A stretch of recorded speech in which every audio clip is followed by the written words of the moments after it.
Hello, good morning friends. मैं doctor Tej Prakash Sharma, RR college botany department. मैं Rajrishi college के BSc तृतीय वर्ष के सेमेस्टर 5 के पेपर सेकंड के छात्रों के लिए एम्ब्रियोलॉजी या भ्रूणिकी के अध्याय को आज द्वितीय चरण में शुरू करने जा रहा हूं। पिछले चरण के अंदर हमने ये सीखा कि भ्रूणिकी या पादप भ्रूणिकी से हमारा क्या तात्पर्य है और पादप भ्रूणिकी के अध्ययन में हम क्या क्या अध्ययन करते हैं। आज द्वितीय भाग के अंदर हम पुष्प और पुष्प की संरचना के बारे में अध्ययन करेंगे। सबसे पहले मैं आपको ये बताना चाहूँगा कि पुष्प एक पौधे की जनन संरचना को प्रतिपादित करता है, बनाता है। लैंगिक जनन जिन पादपों के अंदर होता है, उन पादपों के अंदर जनन या लैंगिक जनन से संबंधित सभी प्रक्रियाएं पुष्प में ही संपन्न होती हैं। अतः यदि पादप में पुष्प का अभाव है तो भ्रूण, फल तथा बीज का बनना, उनका विकास असंभव है। अब हम एक दूसरे एस्पेक्ट के ऊपर बात करेंगे। हमारा ये मानना है, जिसके लिए हमें एक सिद्धांत प्रतिपादित करके दिया गया। गोथे नाम के एक वैज्ञानिक हुए हैं। उन्होंने सन 1790 ईस्वी के अंदर ये प्रतिपादित किया कि पुष्प एक परावर्तित प्ररोह शीर्ष है। मैं फिर से दोहराता हूं, पुष्प एक मॉडिफाइड या परिवर्तित या परावर्तित प्ररोह शीर्ष है और पुष्प के विभिन्न भाग जैसे बाह्यदल, दल, पुमंग तथा जायांग एक प्ररोह शीर्ष पर लगे पर्ण के समकक्ष या पर्ण के समान होते हैं। इनके इस जैसा हमने कभी इसको गौर किया हो कि पादप के प्ररोह शीर्ष के अंदर पर्ण जो हैं वो एक विशिष्ट क्रम के अंदर व्यवस्थित होते हैं। इसी प्रकार से जब हम पुष्प का अध्ययन करते हैं तो हम ये पाते हैं कि जो पुष्प के भाग हैं वो पर्व एवं पर्व संधियों पर एक विशिष्ट क्रम के अंदर व्यवस्थित हैं। और ये भी हम देखते हैं कि पर्व संधियों पर दोनों प्रकार के पुष्प के भाग अर्थात बंध्य या स्टेराइल और उर्वर या फर्टाइल उपांग या भाग लगे होते हैं। इनको हम दूसरे रूप के अंदर फ्लोरल लीव्स या पुष्पीय पत्र भी कह सकते हैं। अब इसका दूसरा भाग, पुष्प के ऐसा समूह जो एक ही अक्ष पर लगा हो, उसे हम पुष्प क्रम कहते हैं। जैसे आप यहाँ डायग्राम के अंदर देखेंगे, ये एक विशिष्ट प्रकार का पुष्प क्रम आपके सामने दिया गया है। इस पुष्प क्रम से हम ये समझ सकते हैं कि पुष्प जो हैं वो एक कॉमन एक्सिस के ऊपर, एक सामान्य अक्ष के ऊपर लगे हुए हैं। ये सामान्य अक्ष पुष्पावली वृंत या वृंतक कहलाता है। पुष्पावली वृंत या वृंतक, ये जो आप कॉमन जो लाइन आप देख रहे हैं, ये क्या है? पुष्पावली वृंत या वृंतक। अंग्रेजी में हम इसको पिडंकल कहते हैं। इस पर लगा होता है। वृंतक के ऊपर या पिडंकल के ऊपर प्रत्येक पुष्प एक अपने वृंत के द्वारा लगा होता है, व्यवस्थित होता है, जिसे हम पेडिसिल कहते हैं या पुष्प वृंत कहते हैं। आप यहाँ पर देखिए कि वृंतक है और इसके साथ में यहाँ पर ये पुष्प वृंत या पेडिसिल है। पुष्प में सामान्य तौर से जो पुष्प के भाग हैं वो 4 चक्रों के अंदर व्यवस्थित होते हैं। इससे पूर्व मैं आपको एक बार पुनः याद दिलाता हूं, जिन पुष्प में व्रंत लगा होता है या पुष्प के एक भाग के रूप में व्रंत उपस्थित होता है, ऐसे पुष्प सव्रंत पुष्प कहलाते हैं। और जिन पुष्पों के अंदर व्रंत नहीं होता है वे अव्रंत पुष्प कहलाते हैं, जिनको हम हिंदी में सेसाइल और पेडिसिलेट पुष्प या फ्लावर कहते हैं।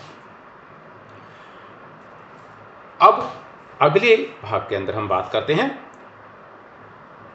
पुष्प एक अक्ष के ऊपर अपने सारे जो भाग हैं वो उसके ऊपर व्यवस्थित रहते हैं। इसको हम फ्लोरल एक्सिस या पुष्पाक्ष कहते हैं। आप यहाँ पर देखें कि यहाँ पर ये सभी भाग एक अक्ष के ऊपर व्यवस्थित हैं, ये पुष्पाक्ष कहलाता है। इस पुष्पाक्ष के मुख्य दो भाग होते हैं।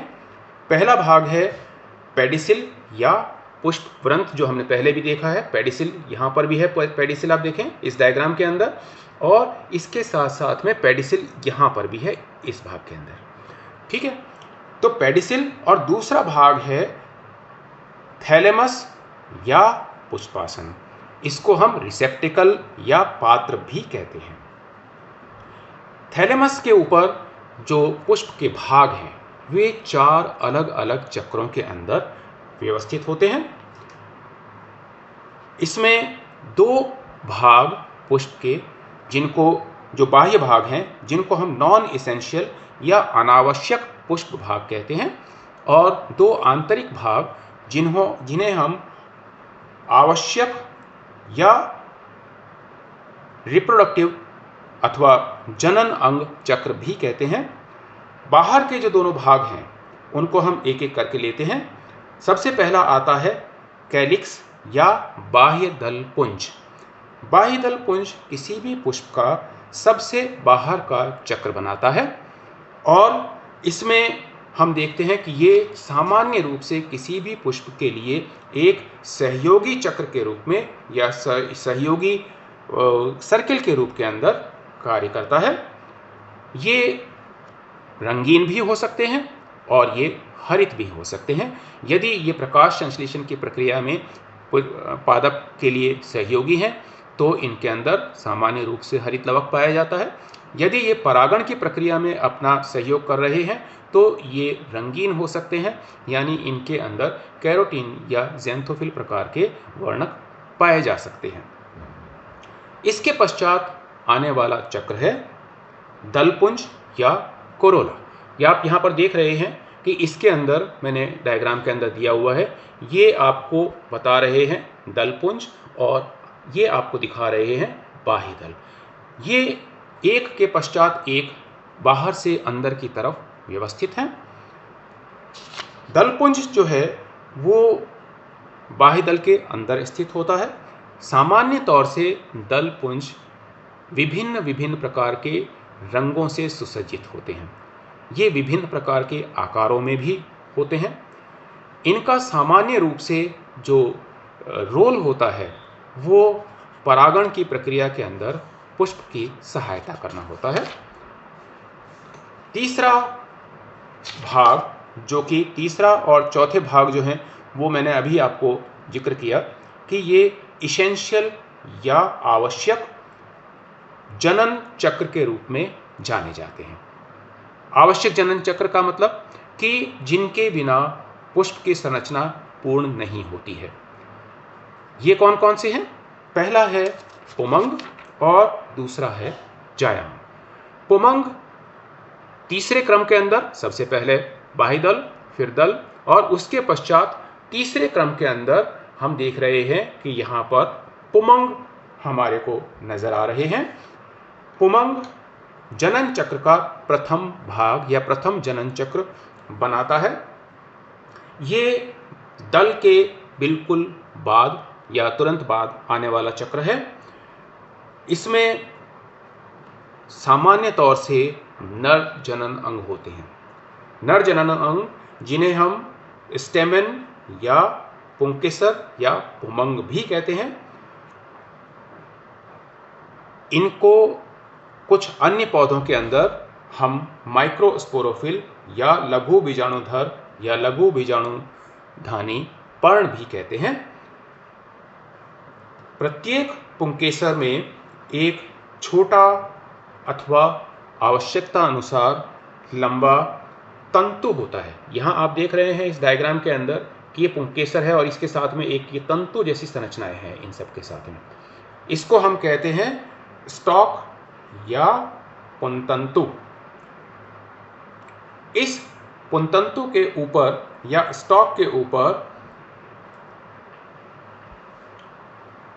हम एक कोष्ठकीय संरचना देख रहे हैं। यहाँ आप देख रहे हैं ये कोष्ठकीय संरचनाएं हैं और इन कोष्ठकीय संरचनाओं में पादप की वर्ग की स्थिति के अनुसार मोनोकोष्ठकीय या एकल कोष्ठकीय या द्विकोष्ठकीय डाइथिकस प्रकार के परागकोश हो सकते हैं। डाइथिकस के अंदर दो पाली होती हैं या दो लोब होते हैं जो कि एक संयोजी ऊतक के द्वारा एक दूसरे से जुड़े होते हैं। इसी प्रकार एक कोष्ठकीय पुंतंतु के अंदर एक कोष्ठक होता है। सामान्य रूप से एक डाइथिकस या द्विकोष्ठकीय पुंकेसर के अंदर 4 लघु बीजाणुधानियां होती हैं और अधिक विस्तार में हम इसके बारे में परागकोश की संरचना के अध्ययन के समय इसको डिस्कस करेंगे। इसके पश्चात आता है पुष्प का सबसे आंतरिक भाग, आंतरिक और आवश्यक जनन अंग, जिसको हम जायांग या गायनेशियम या पिस्टिल भी कहते हैं। ये आप डायग्राम के अंदर यहाँ देख रहे हैं। ये जो संरचना है ये संरचना जायांग कहलाती है। इसका आधारीय भाग अंडाशय और जो शीर्ष भाग है ये स्टाइल या वर्तिका और शीर्षस्थ भाग वर्तिकाग्र कहलाता है। इस आंतरिक भाग या गायनेशियम के मुख्य रूप से 3 भाग होते हैं। पहला होता है आधारीय, यानी हम जायांग, केवल जायांग की बात कर रहे हैं। ये जो आप देख रहे हैं इसके अंदर ये जो आधारीय भाग है, ये आधारीय भाग ये कहलाता है ओवरी या अंडाशय। इसके पश्चात हम देख रहे हैं कि एक नलिका रूपी संरचना है जिसको हम वर्तिका या स्टाइल कहते हैं और सबसे ऊपर जाने के बाद इसमें हम यहाँ पर देख रहे हैं कि ये शीर्ष के ऊपर ये यहाँ पर वर्तिकाग्र है जो कि जिसके ऊपर परागण की प्रक्रिया के अंदर परागकण जहाँ पर गिराए जाते हैं या किसी भी अन्य साधन के द्वारा गिरते हैं तो वो स्थान है वर्तिकाग्र। अब हम बात करते हैं, वापस आते हैं और अंडाशय की बात करते हैं। ओवरी या अंडाशय। अंडाशय में पादप की वर्गीकृत स्थिति के अनुसार विभिन्न संख्या में ओव्यूल्स या बीजांड पाए जाते हैं। प्रत्येक बीजांड में एक भ्रूणकोश और उर्वर अंड संरचनाएं या एग सेल्स पाई जाती हैं जो कि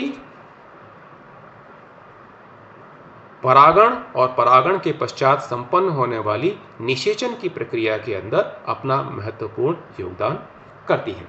तो छात्रों, इस समय हमने पुष्प और पुष्प की मूलभूत संरचनाओं के बारे में अध्ययन किया, डिस्कस किया और मैं आशा करता हूं कि अगली कक्षा के अंदर जब हम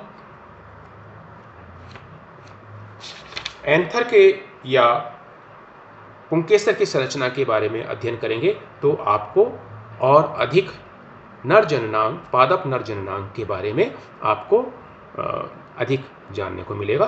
आज बस इतना ही। धन्यवाद। Thank you.